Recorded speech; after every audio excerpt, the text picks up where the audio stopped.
ഞാനാണ് തിന്മ. ഈ ലോകത്തിൽ നടക്കുന്ന സകല അനീതിയുടെയും അശാന്തിയുടെയും അക്രമത്തിന്റെയും കാരണക്കാരൻ. ഈ ലോകം എന്റെ പിടിയിൽ അമർത്തുവാൻ ഞാൻ ശ്രമിച്ചുകൊണ്ടിരിക്കുകയാണ്.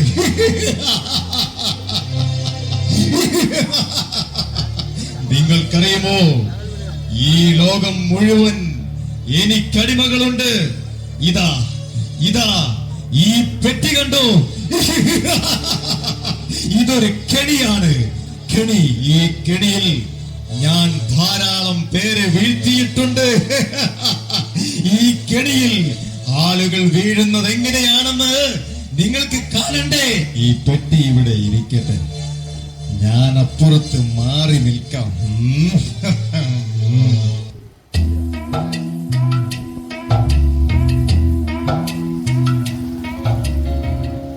ഇതെന്താണാവോ ഈ ബോക്സില്? വല്ല ബോംബോ മറ്റോ ആണോ ആവോ? ആർക്കറിയാം. അടുത്തെങ്ങും ആരും ഇല്ലെന്ന് തോന്നുന്നു. ഇതെന്താണ് ഈ പൊതിയില്? ഇതൊരു സ്മാർട്ട് ഫോൺ ആണല്ലോ. ആരാണാവോ ഇത് ഇവിടെ കൊണ്ടുവച്ചത്? എന്തായാലും ഒന്ന് നോക്കാം. ഹായ്, ഇതിനകത്ത് ഫേസ്ബുക്കും വാട്സാപ്പും യൂട്യൂബും എല്ലാം ഉണ്ടല്ലോ. ഒന്ന് ഓപ്പൺ ചെയ്ത് നോക്കാം. ശരി, എല്ലാം വൃത്തികേടുകളാണ്.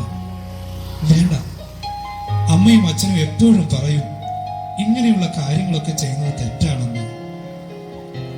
അല്ലെങ്കിൽ ഒന്നോടൊന്ന് നോക്കിയാലോ? വേറെ എന്തൊക്കെയോ ഈ പെട്ടിയിലുണ്ടല്ലോ. അയ്യോ, ഇത് മയക്കുമരുന്നാണെന്നാ തോന്നുന്നത്. പേടിക്കണ്ട പേടിക്കണ്ട പേടിക്കണ്ട മോനെ. ഇതെന്താ കയ്യില്? മയക്കുമരുന്നാണെന്ന് തോന്നുന്നു. ഇന്നത്തെ ചെറുപ്പക്കാരൊക്കെ ഇത് ഉപയോഗിക്കുന്നുണ്ട് മോനെ. എന്താ മടിച്ചു നിൽക്കുന്നത്? ഒന്ന് ഒന്ന് ഒന്ന് പരീക്ഷിച്ചു നോക്കൂ മോനെ, ഒന്ന് പരീക്ഷിച്ചു നോക്കൂ. എനിക്ക് വേണ്ട, എനിക്കിതൊന്നും ശീലമില്ല, എനിക്കിത് വേണ്ട. അങ്ങനെ പറഞ്ഞാൽ എങ്ങനെയാ മോനെ? ചുമ്മാ ഒരു തമാശക്കല്ലേ. ഈ ഭൂമിയിൽ ജീവിക്കുമ്പോ എല്ലാ സുഖങ്ങളും ഒക്കെ ഒന്ന് അറിയണ്ട മോനെ. വേണ്ട വേണ്ട, എനിക്കൊരു ഭാവിയുള്ളതാ. അത് വെറുതെ കളയാൻ ഞാനില്ല. എടാ മോനെ, നിന്നോടൊരു സാമ്പിൾ ഒന്ന് നോക്കാനല്ലേ പറഞ്ഞോളൂ. അല്ല, നീ ഇത്ര പുണ്യവാളം ചമച്ചിട്ട് നിനക്ക് എന്നാ കിട്ടാനാ മോനെ? മോനെ, നീ ഇതൊന്ന് കഴിക്കടാ, കഴിച്ചു നോക്കടാ. കൊള്ളാം കൊള്ളാം കൊള്ളാം, മിടുക്കൻ. ഇപ്പോഴാണ് നീ ഒരാണായത്. ഇനിയും എന്തൊക്കെയോ ആ പെട്ടിയിലുണ്ടെന്ന് തോന്നുന്നല്ലോ. ഇതൊരു മദ്യക്കുപ്പിയാണല്ലോ. അതെ അതെ, നീ അതും ഒന്ന് രുചിച്ചു നോക്കണ മോനെ. വേണോ? ഞാൻ ഇതുവരെ ഇതൊന്നും കൈകൊണ്ട് തൊട്ടിട്ടില്ല. നീ ഒരു പേടിത്തൊണ്ടനായി പോയല്ലോട് മോനെ. അങ്ങനെ കുടി മോനെ, കുടി മെല്ലെ മെല്ലെ മോനെ. ഞാൻ ഇനി ഒരു സത്യം പറയാം. ഈ പെട്ടി ഇവിടെ കൊണ്ടുവച്ചത് ഞാനാ മോനെ. ആണോ? Thank you thank you. അല്ല, എന്താ താങ്കളുടെ പേര്? പേരൊക്കെ പിന്നെ പറയാം. ഈ പെട്ടിക്കകത്തുള്ളതൊക്കെ ഉപയോഗിക്കുന്നവർക്ക് വേണ്ടി ഞാൻ മനോഹരമായ ചില ഓഫറുകൾ നൽകാറുണ്ട്. ഇതാണ് ഒന്നാമത്തെ ഓഫർ, സന്തോഷം. കൊള്ളാം കൊള്ളാം കൊള്ളാം. എനിക്കിപ്പോ ഭയങ്കര സന്തോഷം തോന്നുന്നു. തീർന്നില്ല, ഇതാണ് രണ്ടാമത്തെ ഓഫർ, ഉന്മേഷം. ഇപ്പോഴാണ് ജീവിതത്തിലൊരു രസം. ഇനി എന്തെങ്കിലും ഓഫർ ഉണ്ടോ ചേട്ടാ? ഈ ആ മയക്കുമരുന്നും കൂടി ഒന്ന് എടുത്ത് കഴിക്കുമോനെ. ഉപയോഗം കൂടുന്തോറും ഓഫറുകളും കൂടിക്കൂടി വരും. ഇതാണ് അടുത്ത ഓഫർ, ധൈര്യം. ഓ ശരിയാണ്, എനിക്കിപ്പോ ആരെയും ഭയമില്ല. ഈ ലോകത്തെ എനിക്ക് പേടിയില്ല. എന്റെ മാതാപിതാക്കളും അധ്യാപകരും എല്ലാം എപ്പോഴും എന്നെ ഉപദേശിക്കലാണ്. അതിലേ പോകരുത്, ഇതിലേ പോകരുത്, അത് കഴിക്കരുത്, ഇത് തുടരുത്. എനിക്കിനി ആരുടെ ഉപദേശം വേണ്ട. ഇനി ആരെങ്കിലും എന്നെ നിയന്ത്രിക്കാൻ വരട്ടെ, കൊല്ലും ഞാൻ അവരെ. കൊള്ളാം കൊള്ളാം, നീയാണ് മോനെ യഥാർത്ഥ ആൺകുട്ടി. ദേ, ഇനി വളരെ പ്രത്യേകതയുള്ള ചില ഓഫറുകളാണ് ഞാൻ നിനക്ക് തരുവാൻ പോകുന്നത്. ഇതാ, ഇത് പിടി. നിരാശ. അയ്യോ, ഒന്നും വേണ്ടായിരുന്നു. ഛേ, ഒന്നും വേണ്ടായിരുന്നു. നന്നായി പഠിക്കുന്ന ഞാൻ, നന്നായി ജീവിക്കുന്ന ഞാൻ ഇന്ന് ഗതിയിലായല്ലോ. ഇതാ അടുത്ത ഓഫർ, കുറ്റബോധം. വേണ്ട, വേണ്ട, എനിക്കിനി ഒന്നും വേണ്ട. ഞാൻ നശിച്ചു, ഞാൻ നശിച്ചു. എനിക്കിനി മരിച്ചാൽ മതി. ആരെങ്കിലും ആരെങ്കിലും എന്നെ ഒന്ന് കൊന്നു തരുമോ? എന്റെ അച്ഛൻ വളരെ കഷ്ടപ്പെട്ടാണ് എന്നെ പഠിപ്പിക്കുന്നത്. എന്റെ അമ്മ ഒരു പാവമാണ്. അവർക്ക് ഞാൻ മാത്രമേ ഉള്ളൂ. ഞാൻ എങ്ങനെ ഇനി അവരുടെ മുഖത്ത് നോക്കും? എനിക്കിനി ജീവിക്കണ്ട. ഇതാ മോനെ, നിനക്കൊരു മെഗാ ഓഫർ. ക്യാൻസർ.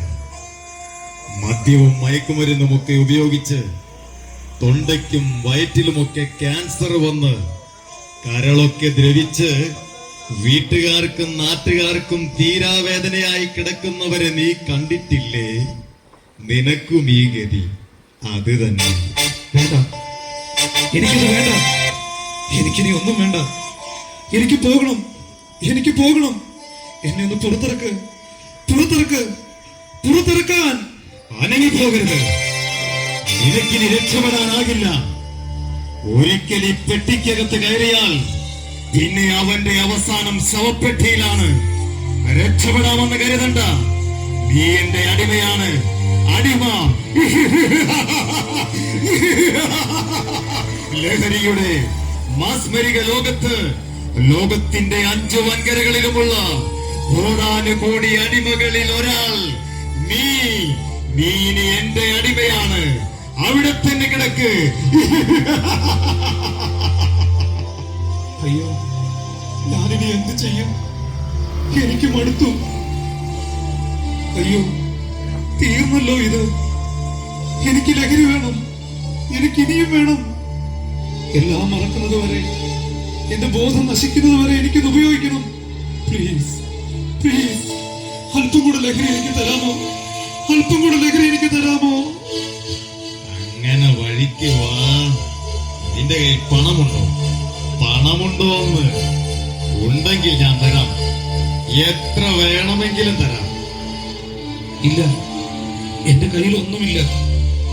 സാരമില്ല, നിന്റെ വീട്ടിൽ കാണും. നിന്റെ അപ്പനും അമ്മയും നിന്നെ അന്വേഷിച്ചു വരുമ്പോൾ ചോദിക്ക്. തന്നില്ലെങ്കിൽ മേടിക്കണം. കൊന്നിട്ടാണെങ്കിലും മേടിക്കണം, കേട്ടോ? അയ്യോ, എനിക്ക് പുറത്തിറങ്ങാൻ പറ്റുന്നില്ലല്ലോ. ആരെങ്കിലും ആരെങ്കിലും എനിക്ക് അല്പം പണം തരാമോ? എനിക്ക് അല്പം പണം തരാമോ? എനിക്ക് ഭ്രാന്ത് പിടിക്കുന്നു. ജീവിതം നിനക്കെന്നും ബന്ധനം മാത്രമേ തരികയുള്ളൂ. മദ്യവും കഞ്ചാവും ആത്മഹത്യകളും യുക്തമായി നിൻ കാര്യം തീർക്കുകയില്ല. സ്വന്തവും ബന്ധവും മിത്രവും ശത്രുവും നിത്യദുഃഖങ്ങളായി തീരുകില്ലേ? നിത്യദുഃഖങ്ങളായി തീരുകില്ലേ? മായച്ചന്തയിൽ മനുഷ്യ മരണം നിന്നിൽ അകലെയല്ല.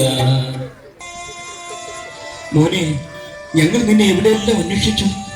അയ്യോ, എന്റെ മോന് ഇത് എന്ത് പറ്റി? എന്ത് കോലമാണോ ഇത്? എനിക്ക് പണം വേണം. എനിക്ക് ലഹരി വാങ്ങണം, അല്ലെങ്കിൽ ഞാനിപ്പോ ചത്തുപോകും. മോനെ, മുണ്ട് മുറുക്കി ഉടുത്ത് പട്ടിണി കിടന്നും കിടപ്പാടം വിറ്റും എല്ലുമുറിയെ പണിയെടുത്തിട്ടാണ് നിന്നെ ഞങ്ങൾ പഠിപ്പിക്കുന്നത്. നീ ഒരു നല്ല നിലയിലായിട്ട് വേണം ഞങ്ങൾക്കൊന്ന് വിശ്രമിക്കാൻ. പക്ഷേ നീ എന്തായി ഇങ്ങനെ ആയിപ്പോയത്? അമ്മേ, അച്ഛാ, എനിക്ക് പണം തരാൻ. എനിക്ക് പണം വേണം. എനിക്ക് ഞാൻ നിങ്ങളെ കൊല്ലും. എനിക്ക് പണം വേണം. എനിക്ക് ലഹരി വേണം. അയ്യോ, എനിക്ക് പണം വേണം.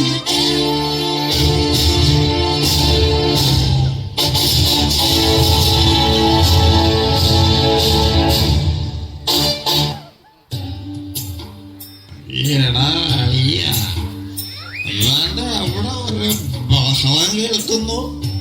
വാടാ, ദാണ്ട് അവിടെ ഒരുത്തൻ കിടന്ന് കരയുന്നു. നമുക്ക് അവനൊരു ഹെൽപ്പ് കൊടുക്കാം. എന്താ എന്താ ഇവിടെ പ്രശ്നം? What is the problem? ഞങ്ങളുടെ മോൻ ദേ അവിടെ കുടുങ്ങിപ്പോയി. നിങ്ങൾക്ക് പറ്റുമെങ്കിൽ അവനൊന്ന് രക്ഷിക്കൂ. ഓ, അതാണോ പ്രോബ്ലം? അത് ഞങ്ങൾ ഇപ്പൊ ശരിയാക്കി തരാം. ചേട്ടന്മാരെ, ചേട്ടന്മാരെ, എന്റെ മോനെ പെട്ടെന്ന് രക്ഷിക്ക്. ആ, പിടിക്കടാ, നമുക്ക് ഇങ്ങനെ രക്ഷിക്കാടാ. പാവം പയ്യൻ. ആ, വലിക്കടാ, ആഞ്ഞു വലിക്കടാ. എടാ, ഒന്നുകൂടെ വലിക്കാൻ.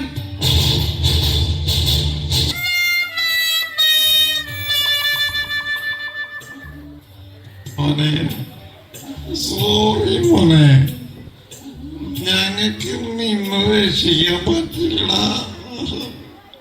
ദുഃഖമുണ്ടാ, ഒരുപാട് ദുഃഖമുണ്ട്.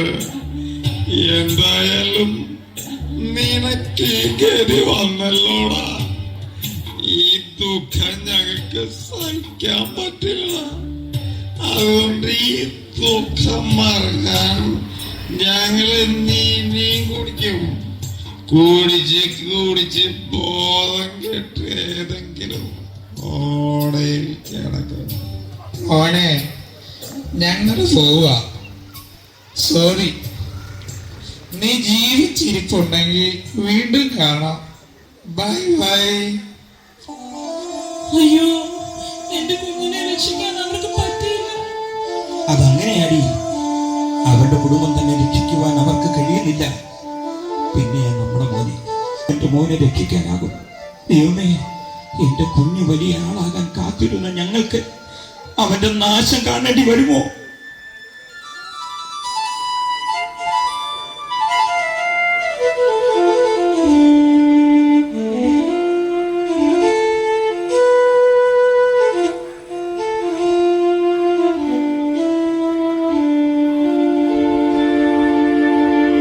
അല്ല, എന്താ നിങ്ങൾ ഇവിടെ ഇരിക്കുന്നത്?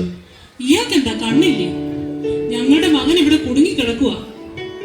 അവനെ രക്ഷിക്കാൻ ആർക്കും പറ്റില്ല. ഞങ്ങൾ ഇനി ജീവിക്കുന്നില്ല. ജീവിച്ചിട്ട് കാര്യമില്ല. വല്ല റെയിൽ പാളത്തിലോ ഒരു മുഴം കയറിലോ ഒരു കുപ്പി വിഷത്തിലോ ജീവിതം അവസാനിപ്പിക്കാൻ പോവാ. അരുത് സഹോദരങ്ങളെ, ആത്മഹത്യ ഒന്നിനും പരിഹാരമല്ല.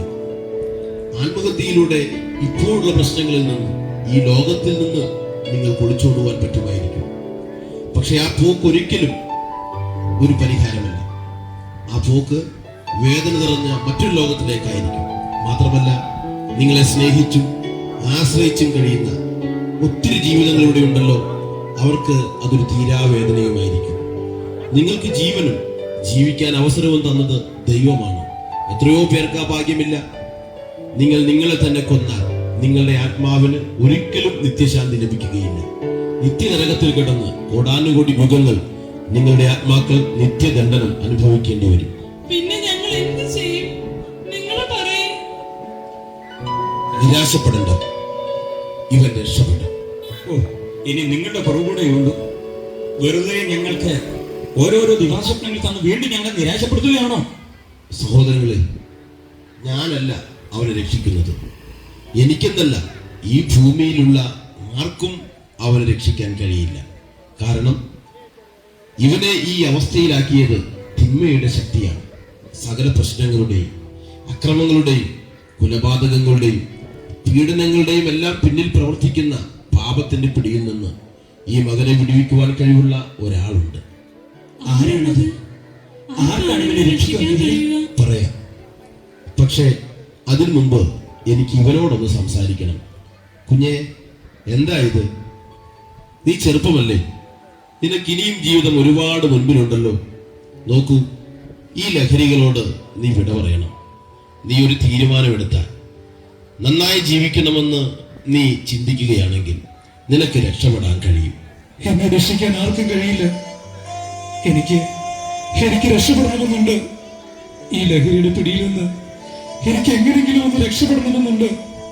പക്ഷെ അനേകരുടെ ജീവിതം തകർത്തു കളഞ്ഞ ഈ ലഹരിയിൽ ഞാനും തീരാൻ പോവുകയാണ്. ഞാൻ നശിച്ചു ചേട്ടാ, നശിച്ചു. ഇല്ല കുഞ്ഞേ, ഇല്ല, നീ അങ്ങനെ പറയരുത്. നീ നശിക്കില്ല. നിന്നെ സ്നേഹിക്കുന്ന ഒരാളുണ്ട്, നിന്നെ രക്ഷിക്കാൻ കഴിയുന്ന ഒരാൾ. എല്ലാ നിരാശയുടെ ചിന്തകളും മാറ്റിയിട്ട് നിന്റെ ഹൃദയം തുറന്ന് ഒന്ന് കേൾക്കൂ. ആ സ്നേഹവാനായ രക്ഷകന്റെ വിളി നിനക്ക് കേൾക്കാൻ കഴിയുന്നില്ലേ? മകനേ, നീയൻ പ്രാണൻ വില, എന്നെന്നും നീ എന്റേതു മാത്രമേ. ആരാണിത്? ആർക്കാണ് എന്നെ രക്ഷിക്കാൻ കഴിയുന്നത്? കുഞ്ഞെ, ഇന്നേക്ക് 2000 വർഷങ്ങൾക്ക് മുമ്പ് ഈ മണ്ണിൽ മനുഷ്യനായി അവതരിച്ച യേശുനാഥന്റെ ശബ്ദമാണ് നീ കേട്ടത്. നിന്നെ മറ്റാർക്കും രക്ഷിക്കാൻ കഴിയാതിരുന്നതിന്റെ കാരണം നീ അകപ്പെട്ടിരിക്കുന്ന ഈ കെണി പാപത്തിന്റെ ചതിക്കുഴി ആയതിനാലാണ്. അതുകൊണ്ട് പാപകുലത്തിൽ പിറന്ന ആർക്കും മറ്റൊരു പാപിയെ രക്ഷിക്കാനാവില്ല. സർവ മതസംഹിതകളും ആചാര്യന്മാരുമെല്ലാം ഒരുപോലെ സമ്മതിക്കുന്ന സത്യമാണ്, സകല മനുഷ്യരും പാപികളാണെന്ന്. പരസ്പരം പാപികളെന്ന് വിളിക്കാനും വ്യത്യസ്തങ്ങളായ പരിഹാര മാർഗങ്ങൾ ചൂണ്ടിക്കാണിക്കാനും മാത്രമേ മനുഷ്യർക്ക് കഴിയുന്നുള്ളൂ. എന്നാൽ മനുഷ്യന്റെ പാപത്തിന് യഥാർത്ഥമായ പരിഹാരം വരുത്തിയത് യേശുവാണ്. വിശുദ്ധ ബൈബിളിൽ സുവ്യക്തമായി അത് രേഖപ്പെടുത്തിയിട്ടുണ്ട്. പാപമില്ലാത്ത ലോകമായ സ്വർഗത്തിൽ നിന്ന് പാപികളെ തേടി രക്ഷിക്കുവാൻ ഈ മണ്ണിൽ അവതരിച്ച ദൈവമാണ് യേശുക്രിസ്തു. യേശുക്രിസ്തുവിന്റെ ക്രൂശുമരണത്തെ പറ്റി നീ കേട്ടിട്ടില്ലേ? ഒരു പ്രത്യേക സമൂഹത്തിന് വേണ്ടിയല്ല യേശു വന്നത്, സകല മനുഷ്യവർഗത്തിനും വേണ്ടിയാണ്. അതാ നോക്ക്, ആ മരക്കുരിശിൽ ദേഹമെല്ലാം ഒഴുചാല് പോലെ അടിച്ച് കീറപ്പെട്ടവനായി, തലയിൽ മുക്കിയിടം തറയ്ക്കപ്പെട്ട് കൈകാലുകൾ ആടിയാൽ തുളയ്ക്കപ്പെട്ട് കിടക്കുന്ന യേശുവിനെ കുഞ്ഞെ നിനക്ക് കാണുവാൻ കഴിയുന്നില്ലേ?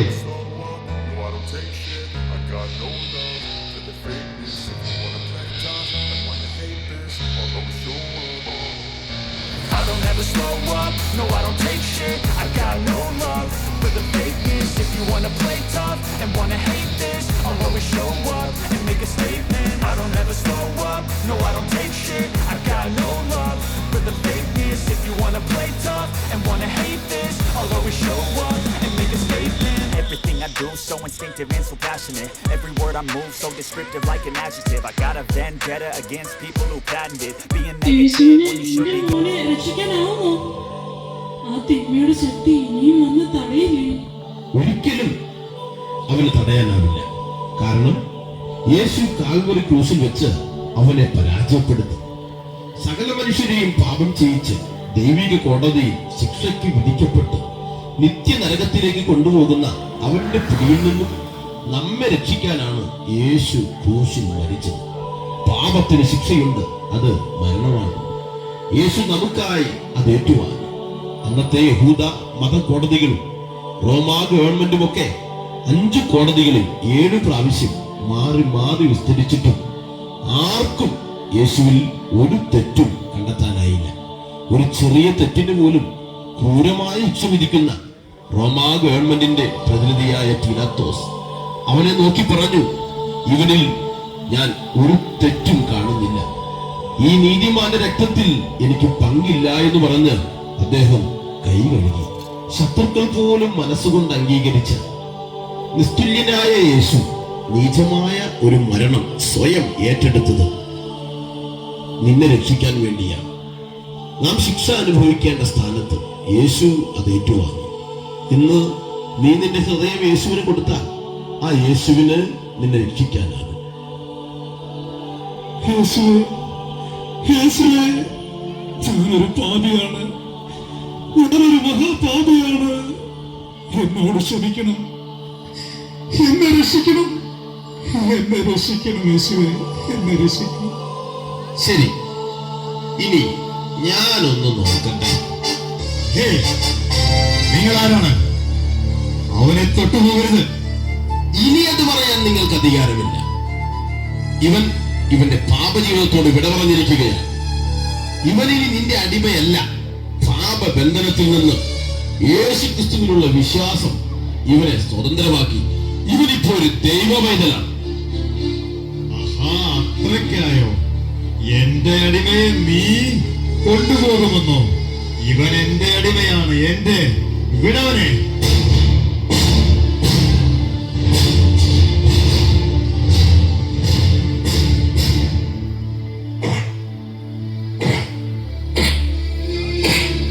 അയ്യോ, എനിക്ക് നിങ്ങളെ തൊടാൻ പറ്റുന്നില്ലല്ലോ. ഏതോ അദൃശ്യമായ ശക്തി എനിക്കെതിരെ യുദ്ധം ചെയ്യുന്നുണ്ട്. ഓ, നിങ്ങൾ ഇവനെയും രക്ഷപ്പെടുത്തിയല്ലേ? ഇനി ഞാൻ ഇവിടെ നിന്നിട്ട് കാര്യമില്ല. മോനെ, ദൈവം നിന്നെ ഞങ്ങൾക്ക് തിരിച്ചു തന്നു. ഇനി നീ ഒരു തെറ്റിലേക്കും പോകരുത്. കുഞ്ഞെ, യേശു നിന്നെ രക്ഷിച്ചു. ഒരുപാട് കാര്യങ്ങളിൽ നാം സ്വാതന്ത്ര്യം അനുഭവിക്കുമ്പോഴും നിങ്ങളെ അസ്വസ്ഥപ്പെടുത്തുന്ന ചില അടിമച്ചങ്ങലകൾ വരിഞ്ഞു മുറുക്കിയിട്ടില്ലേ? ഈ അവസരത്തിൽ വിശുദ്ധ ബൈബിളിലെ ഒരു വാക്യം ഞാൻ ഓർപ്പിക്കാം. യേശു നിങ്ങളെ സ്വതന്ത്രരാക്കിയാൽ നിങ്ങൾ സാക്ഷാൽ സ്വതന്ത്രർ ആകും. അതെ, പാപത്തിൽ നിന്നുള്ള സ്വാതന്ത്ര്യമാണ് യഥാർത്ഥ സ്വാതന്ത്ര്യം. ഇന്നല്ലെങ്കിൽ നാളെ നാം ഈ മണ്ണിനോട് വിട പറയേണ്ടി വരും. മരണത്തിനപ്പുറം രണ്ടവസ്ഥകൾ മാത്രമേ ഉള്ളൂ. ഒന്നുകിൽ നിത്യമായ സന്തോഷവും സമാധാനവും ഉള്ള സ്വർഗം, അല്ലെങ്കിൽ നിത്യ ദണ്ഡനങ്ങൾ ഏറ്റുകൊണ്ട് ചെയ്ത തെറ്റുകൾക്കുള്ള ശിക്ഷയായി നരകം. നാം ജീവിച്ചിരിക്കുമ്പോൾ തന്നെ ഇതിലൊന്ന് തിരഞ്ഞെടുത്തേ മതിയാവും. യേശു നമ്മെ നരകത്തിൽ നിന്നും രക്ഷിച്ച് സ്വർഗത്തിൽ എത്തിക്കേണ്ടതിനാണ് വന്നത്. ദയവായി ചിന്തിച്ച് ഒരു തീരുമാനമെടുക്കൂ. അതിനായി ദൈവം നിങ്ങളെ സഹായിക്കട്ടെ. ഇത്രത്തോളം ഞങ്ങളെ